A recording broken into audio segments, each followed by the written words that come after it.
Hello there, my Geminis. How are you all doing? Welcome to your Satisfying Soulmate reading for October 2019. Yes, I'm doing soulmate readings. I'm doing the additional, the starting layout here on YouTube, and then there's an extended on Vimeo. The link is in the description box below. I am your reader for the moment, Mark Angelo Lyons, MOLL for short. President of Drawing the Circle Productions, professional witch and professional intuitive, and I'm having a field day doing not just the YouTubes but now the Vimeos. So you are my third one in this new series. I wasn't going to do one on soulmates because soulmates and the new definitions, the new fifth dimensional interpretations of a very, very old third dimensional paradigm definition of twin flames and soulmates, all based on the illusion of separation. Soulmates are your satisfying soul contracts that you help each other heal, right? Your soul groups, right? Your soul family, your soulmate friends, and of course, that's in the romantic paradigm too, romantic sexual. Now I have to say, so far Aries and Taurus have had romantic sexual soulmate conversations, but this reading is really about you seeing where you are on the path of true love in terms of your soulmate journey, right? Your soulmate contracts. So we're going to do a Celtic cross spread. I know you don't see them that often on YouTube. If ever, I don't know that I've ever seen anybody Celtic cross. It's my favorite spread. Really been doing. That's the first spread I learned aside from past, present, future, right? Way back when I was 12 years old, I learned that. So it's still one that I use for clients all the time. But usually when they're sitting across the table from me, well, you are sort of sitting across my round table. But so this is kind of fun to do. And this is going to be, well, I can't say a quickie. They've all been going over a half hour. I'm just using the Daughters of the Moon Tarot to lay down the foundation of the Celtic cross, which means 10 cards, which means I'm going to bless these cards right in front of you. Usually I do them off camera, but since we're only using one deck, why not go for it, right? And then I'm going to place the pack on its holster. You want to see its holster? This is its holster. This is a big old slab of selenite, right? Don't you like that, my Geminis? Yes, you do. Yes, you do. And then I'm just going to draw right from there. So there'll be none of that, and that makes us go much faster. But let's bless them, shall we? Take a deep breath. Get in alignment with Source. Relax is the best way to know that how in alignment with Source you are, right? So take a few deep breaths. You're an air sign. In through the mouth, out through the mouth, in through the nose, out through the nose, whatever works for you. And I'll do the same. As I ask my gods, please bless this deck for the Gemini collective Sun, Moon, Rising, Venus signs for the month of October 2019 on their soulmate journey, their satisfying soulmate journey on the path of true love. May they be blessed. May the Gemini collective be blessed with all that they need. The Gemini collective Sun, Moon, Rising, Venus signs, may they be blessed with all that they need on the path of true love and their soulmate contracts for the month of September 2019. Top 10 cards, Celtic cross spread. Top 10 cards, Celtic cross spread. I'm feeling you, Gemini. I'm feeling you. Top 10 cards, Celtic cross spread. This is my favorite part. Maiden, Mother, Crone. Let's do this. Here we go. I read the Celtic cross a little bit differently from others, but I find a lot of people read the Celtic cross differently than others. This is the one that makes sense to me, and I'll explain as I go, shall we? The first card is the cover, the significator. The card that covers you is the wise one, the hermit, going it on your own at the mo, but that's good. It's coming straight up, meaning that you can really be aware of this. This isn't about walking away into anything. This is about taking time to transcend, right? This is the Kaliach, Celtic. She is on a gray horse, not necessarily a pale horse, the pale horse of death, a gray horse, really symbolizing the element of the crone here. And she is riding over Stonehenge, right? She's riding over, I think that's Stonehenge, that's an artist's interpretation, but over that stone circle, right? So going over it to get the larger perspective, but it is a solo journey. Okay, not a bad place to start, but a major arcana card right down for representing you means this is a major place in your life on the stage of the journey. The archetypal places, the major arcana card are places, phases that you go through. Minor arcana are the things that you encounter. Court cards tend to be the people or the zodiacal aspects within yourself that you're interacting with. So let's look now at the cross. And for the cross, we've got the Emperor and the Hierophant as one card, Pan, right? Pan, playing his flute, the divine masculine in its healthiest aspect depicted in this card. This is a feminine deck. So we do have, you know, that aspect of the playful child there, the connection to nature, but grounded, right? The Emperor in the sense that in its most positive aspect, it's in its body, right? This other, this cross. This could be a soulmate, this could be a twin flame, this could be anybody, this could be your own masculine energy, particularly when you are in hermit mode. The cross can be, well, then what do I do? Right? What action do I take? What is the system? Right? So if we look at this as your divine feminine within, and this is the divine masculine within, really two major arcana cards down, first two cards, the crux, if you will, of the Celtic cross is pretty auspicious and pretty damn powerful. So let's keep looking. What is at the core, the subconscious stuff, the stuff going on that you may be aware of? I'm looking 333 on my clock. All right, you got the Scorpio at a quarter turn. And this is a quarter turn going from unconscious to conscious, right? Yeah, so if it's turning clockwise, it's going to go whoop, like that. It's going to right itself. So this internal journey that you're on, you may have been on this for a while. Like I said, it's an archetypal place. Might have started to an extent. Now remember, this is for Sun, Moon, and rising and Venus signs. So particularly Sun signs might not click with that. This has been going on for a while, but for the moons, sure, that this is something inside of you. The Scorpio card, now this is in the internal world, not the external world. This is in the yin, in the subconscious. So it can be that someone with a Scorpio placement has a hold over you, or you're thinking about them, or they're really affecting you emotionally. But more often than not, the Scorpio card, 8th house, and I'm feeling it here deep in my belly. It's about money. It's about sex. It's about power. It's about other people's resources, how they're exchanged. Are they exchanging in a balanced, healthy way?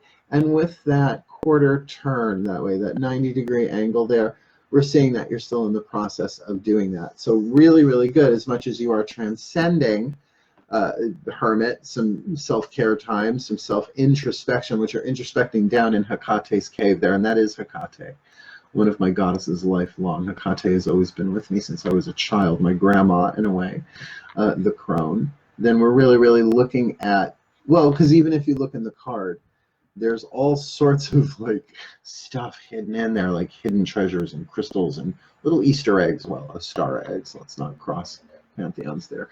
But you sort of get what I'm saying. It's like that there is that there is some deep, deep stuff. So not only is it in the subconscious position, the Crown of Cups, Scorpio, but it's deeper even than that. That you're maybe even tapping into the collective unconscious here, which all of us are, whether we know it or not. So there's a pretty good, strong percentage that what you're going through is going through in the collective of humanity, not just for the Gemini, Sun, Moon, Rising, Venus signs, right? Very cool, very cool. Let's have a look-see at where you've been, what I call behind. What's your behind? What's in your behind? What's up your butt? Up your butt? Where have you been? Let's just add the High Priestess to that. Let's just add the High Priestess to where you have been. So really, you've got 3 out of 4 major arcana cards. I've always said the first 4 cards of the Celtic Cross really tell you where you are and where you've been. It's the foundation. You may know a lot of it, but with that Scorpio card, you may not. There is, now this quarter turn, very interesting. Same, yes, I know it's the next card. We expect, we expect to an extent cards right next to each other to have similar tilt, but that's why I shuffle the crap out of them before I even get on camera, right? So, and you watch me shuffle it here so that you get, now those two are supposed to be mirroring each other that way, and they are, because you might not have gotten the full picture of the intuitive download. Yes, and there are secrets involved in this, no question. There are hidden aspects, things that you're not supposed to know and things that you don't want others to know where you are coming from, your recent past relative to that card. You know, that totally makes sense. I'll show you the horizontal and the vertical once we get the microcosm cards, the first 6 positions down. But definitely hidden secrets, some things being hidden here. Within yourself, it feels like you're the one doing the hiding, gotta say it. And about a divine masculine thing, or at least about your own divine masculine energy of not knowing what to do, how to bring the yin into yang. But it absolutely involves sex, money, power, other people's resources, very scorpionic, but like that, very hidden, fixed water, still waters that run deep. Bingo. So let's look at your crowning card. Now, crowning, if you think like a baby crowning, you can't see the face, right? You just see the bump, you just see this part, right? I'm not going to say that on camera. They're very, very funny, filthy guides sometimes just to make me laugh. So this is sort of like immediate future. It's like it's happening. It's what's crowning, like as this reading is going on, and in the immediate future, but not something that we would say is before you on the path, which would be the 6th position. Shall we? What's crowning you?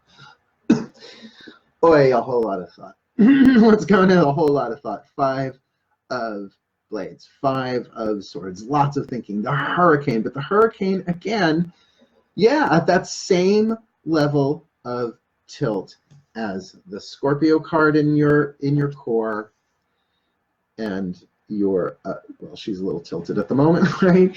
And the High Priestess in your recent past. What goes? What's behind you? Now, the safest place to be in a hurricane is in the eye, right? The EYE of the hurricane, right? That's the still point. And in Alcoholics Anonymous and 12-step stuff, they say keep it in the eye, letter I.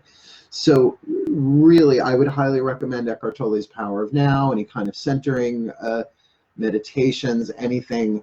Because so far, I mean, we've got some major arcana cards here that may indicate some soulmates for you, and I'll look at that once the rest of the microcosm is done. But this is ultimately about you, right? Yes, it may be about somebody else, but there are no people indicated in this card. So this is about you becoming the I, right? Keeping it in the I, letter I, and the EYE, to let all these thoughts kind of whirl around you.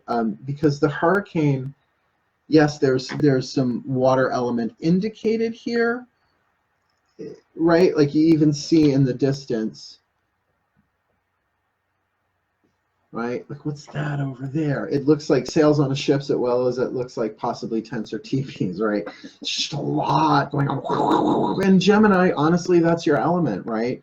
So the changing of minds, the hearing of things, the opinions, the thoughts, the ideas, sort of like static on the radio channel, right? You can't quite tune in. So it does make sense that you pull back, right? That you go into your own castle of the soul, pull up the drawbridge, go deep, go into the sub-basement, perhaps even some shadow work here, not just facing fears, embracing them and giving the love that they need. Not that you let the fears then possess you. That's how you don't have fears possess you.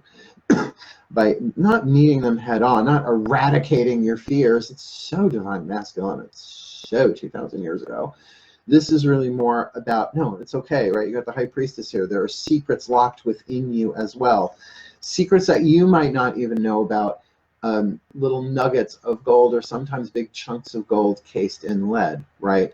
Or if you like, diamonds and magma. You have to chip away the magma, the rock dust, right? You need to excavate, go deep, go deep, go deep.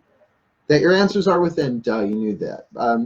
And that's why, you know, I'm doing the extended read. I'm going to be using 3 other decks. I'm going to be using, you know, Doreen Virtue Angel. I'm going to be using Chuck Spezzano Love Pack. I'm going to be using The Whispers of Love.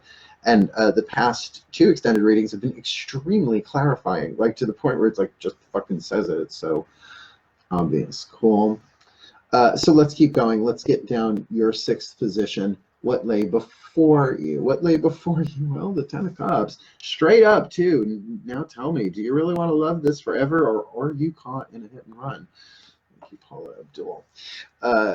Yeah, I mean, the Ten of Cups, there is definitely something very satisfying, something very ecstatic. And now as I gaze around at these cards, is the High Priestess a soulmate person in your life? Definitely can be a spiritual guide, definitely can be a professional intuitive like myself or someone else, as well as it can be just your own subconscious knowing. And what's going on in your subconscious? It's saying go within, go within. There's information down there, but emotional information. Okay, this isn't for all of you, but this is some of you. Some of the stuff that happened in the early development of your childhood from ages 1 to 7, definitely influencing this. Some sort of psychological chemical response that has just set you up in this life, absolutely part of the divine plan, but not pleasant. That set you up in this somehow. Now, that's probably true for all of us. In fact, I'm pretty sure that's true for all of us. We all had things happen in our formative years before we could stand up and say, excuse me, my parents, I think you're projecting your shame on me. No, I wasn't born with that. You're trying to give it to me. But that's all written, right? We choose our parents incarnationally. Don't get mad at me. I didn't make that rule. Just saying. So with that hurricane, it would make sense that the mind is spinning and spinning, and ideas and ideas and ideas. And you, like a Gemini, might very well be collecting. Well, if you're watching this reading, you're looking for more information. So there's something in this about, yeah, we'll take the information and then trek it down into the underworld, right? Into that element of water. Love what rises there, because this is so powerful that Fiona Morgan merged, in my opinion at least, the Emperor and the Hierophant, right, the High Priest, into the same thing. Something very powerful here about being a channel of divine energy, not just spiritual energy, divine energy. And then really, you've got the High Priest and the High Priestess, right, the Hierophant and the High Priestess here. This is amazing. So yes, this could be triggered by somebody, but I really sense this is what you're dealing with within yourself, hence having to go down within. This may be a person, but is also triggering within you, because soulmate relationships are satisfying. You help each other heal. So there is a lot of mirroring that goes on, though you may not be going through the same thing at the same time. One can trigger the same thing in the other, but in a good way, right? Unlike twin flames where you're just pressing each other's buttons, so that you learn how to heal. You teach each other how to heal yourselves by contract, not helping each other heal, right? There's something very symbiotic here, and really 3 out of 6 cards, half your cards are major arcana. The divine is involved here. This isn't just a spiritual thing. This is a mystical divine thing. It's what the path of true love is. Remember, it's your path, right? So a lot of this is about you. Certainly the Hermit represents you, but then we look at Inanna's House of Heaven, right? Whoo, the 10 of Cups. Yes, a lot of people involved here. So you can take that perhaps as soul group, but I gotta say, that's a really, really good time for soul group, like as a group of friends. Can be family, but soulmate, right? Maybe something that that is a bit of a break from, or, okay, I hear you, though, this is straight up yang external. This can be the result of what's going on in your interior world, the way that you do it, that you can nail the dismount emotionally and really be flooded with divine love. To me, that is sort of what ecstasy feels like, is divine love in the body, when it's just you and the divine, you loving yourself, you doing the 5th dimensional work of loving what rises, right? Holographically seeing your body as a hologram of the universe, and the earth is your heart. So as you bless your heart and heal and cry and scream and rage, that's healing and being purged, not just from you and your cell tissue, but for the whole planet, right? Good stuff. I mean, this is really neat. This feels really, really lovely, and why I really love the Celtic cross. So let's look at your horizontal trajectory, right? In the past, you've got the High Priestess. In the present, you've got the Emperor, and straight up too. And in the future, we've got the 10 of Cups, ecstasy. You see what I'm saying? It's like, feminine, divine masculine, ecstasy.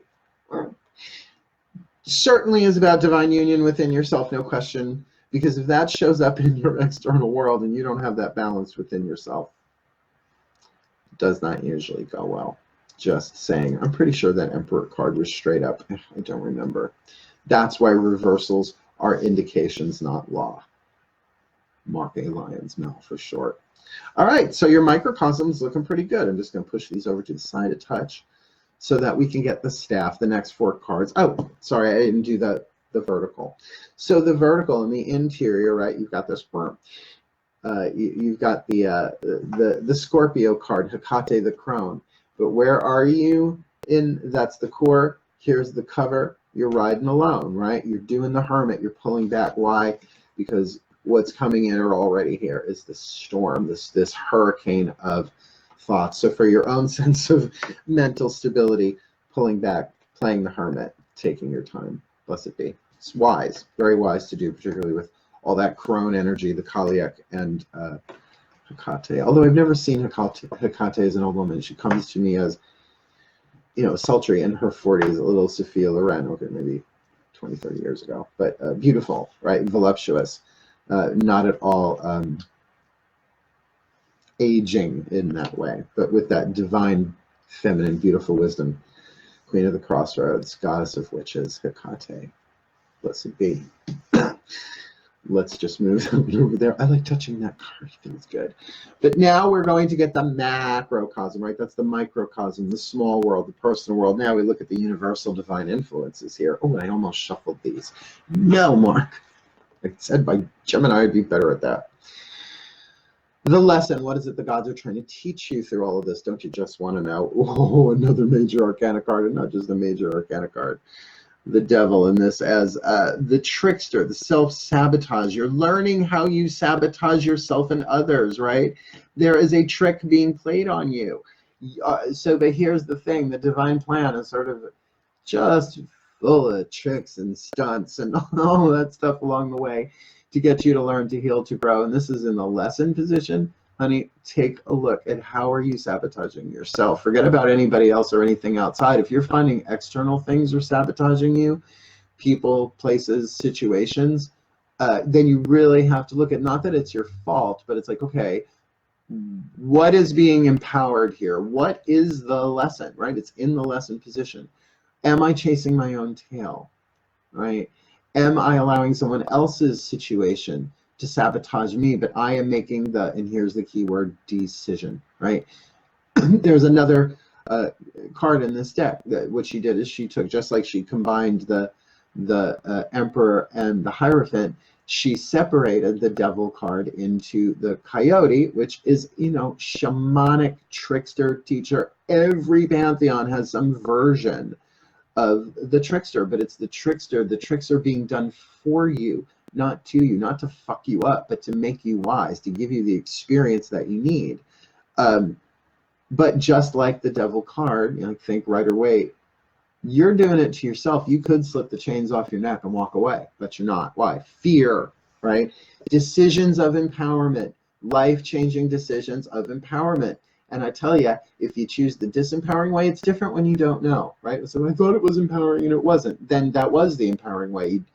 But if you're running from your fears, right? If you're not taking action because you are afraid, you are sabotaging yourself, and it poisons the well for everything else going on in your life, because you drop in vibration.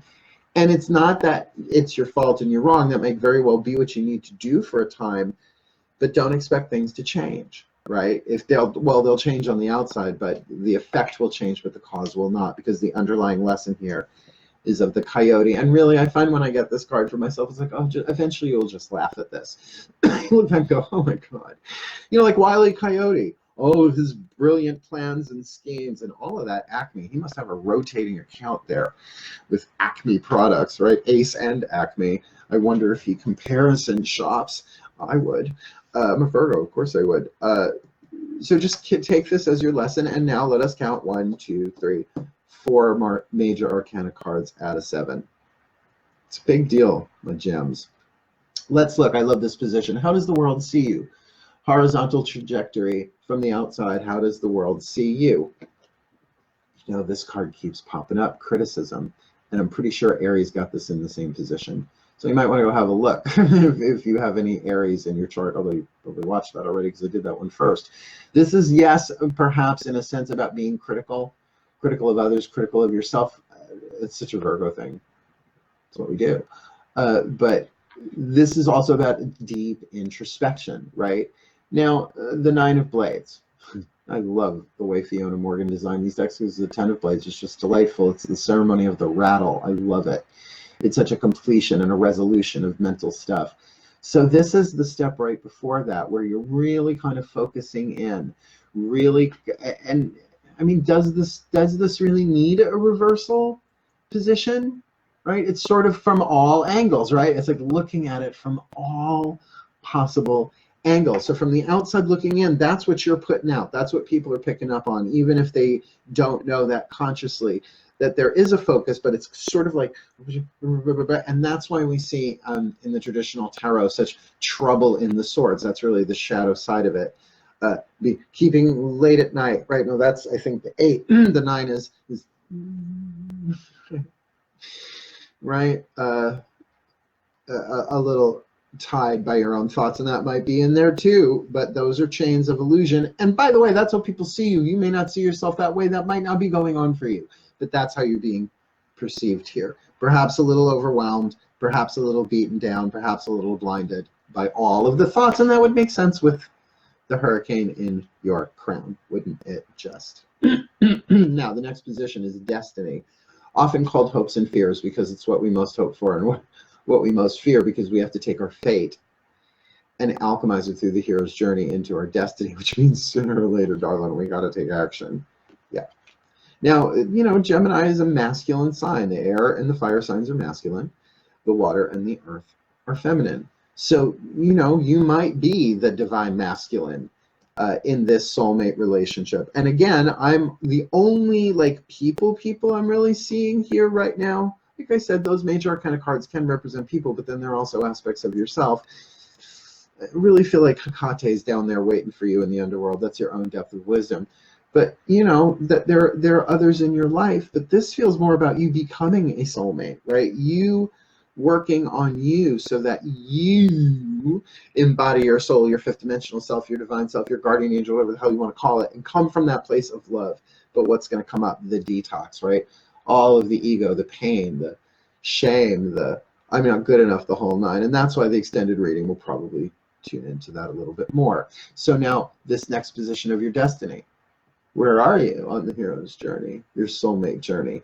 Oh, wedge victory. 7 of flames, galloping on cooling lava. Yeah, you may not have the most stable foundation to move forward the way that you want, but the crust is cooling. And if you move this fast enough, you can move forward. Great victory for you, straight up victory. Well, okay, you may not be ready for that right now. Right? You may not be ready for that right now, but you are developing that, moving this into action. Very, very cool. Very, very exciting. And which means, all right, you want me to repattern this? So the victim archetype, everybody has the victim archetype. It's part of the survival family of archetypes, countries, kingdoms, corporations. It's a lot of cacos in one sentence, guys. We all have the child, the victim, the saboteur, and the archetype. Well, the victim archetype is the lead part of the victim archetype, the victor, the gold. That's the alchemy that you're shooting for. That's what's going on the hero's journey of the path of true love for you right now in terms of your soulmate relationships. You are alchemizing into the victor. So I know that the phrase, you might say that the phrase of the victim archetype is, oh, poor me, why does this all happen to me? But the victor is never again. Never again. A boundary is created and defended to keep something in as well as perhaps to keep something out. But that's because your self-estimation has transformed. So what's going on down inside here, my guess, without any clarifying cards, is you really embracing the truth of who you are, your divine nature, that you are worthy of everything. It's just your estimation perhaps has been influenced. Yeah. I'm not good enough. I can't do it. Well, self-sabotage. People seeing you being a little critical. Perhaps you are being a little critical. I would be too if it felt like all this shit was going on and I don't know what to do and I'm trying to do it in a hurricane. But victory is yours. That's where you are. Now, how long does this take? How long? You know, we have some control over the speed at which things go, but it's often about the stuff we do on the inside, right? That finally breaks a chain and we can move forward. Last card down. What's your outcome? My gods. Oh, all right. All right. We like this, right? 7 of Blades. Now I know, not pretty in the Rider-Waite deck, which is why I like this. This is meditation, contemplation. So there may not be immediate action, but this feels like a soulmate shows up, right? This feels like there are soulmates showing up. Is any of this romantic, sexual? Nothing indicated here, particularly in the tarot. That's why, again, I'm going to go on Vimeo. By the way, all the Vimeos that I've done so far, I've only done 2. I've been like around 45 minutes, so I'm charging $9.99. You have unlimited views. You can watch them until I'm dead or Vimeo closes, right? You can even download them. You can, yeah, I don't do that with my other video on demand stuff, but I did it for these. So you can actually download it onto your device. So even if it does disappear, I think that means you can, yeah, whatever. So my God, with that card of meditation, right? Contemplation. Yeah, there's more thinking to be done, but the 7 involves transformation on some level too. This can be the you getting that clearer picture, ready to then emerge. Yes, meditation, stillness. To keep you connected to the truth, your own power, your own sexuality, your own financial energy. There's a lot of second chakra stuff going on here. Yeah, you may not be ready to communicate, and that's cool. You may not be ready to be with or do this emperor within yourself. But victory is at hand. If you really work this meditation will not take days and days and days and days and days. It'll just be the calm after the hurricane. How'd that go for you, my gems? It was really lovely. Wishing you the very best and the very blessed of your path of true love in terms of your soulmate satisfying contracts, because it does feel like you have people along the way here. And whether or not this is a person or this is a person, if it is, great. May they be satisfying soulmates, teachers, helpers, healers, friends, lovers, if that. But get that the soul contract that you're helping each other heal, that it is two-way, even when you receive with appreciation, right? Somebody gives you some counsel, maybe asked for, maybe not asked for. Just go, thank you. No, I appreciate that. That is a way of being loving. And we'll also pull you out of, if there is any of that ass-bitey criticism going on, can pull you out of that too. You got to open your heart. Gem, Sun, Moon, Rising, Venus, and you got to open your heart on this one. Sorry, if you want the orgasmic ecstasy, which, you know, the party, woo, 5th dimensional hot tub, then, you know, that's what's headed for you. But you got to kind of work with what the universe is giving you, because it's all happening for you, not to you. Cool. I wish you the very best and the very blessed of October 2019 on your path of true love soulmate journey. May you be blessed with all you need. But for now, my darlings, my gems, my twins, hail, farewell, and blessed be.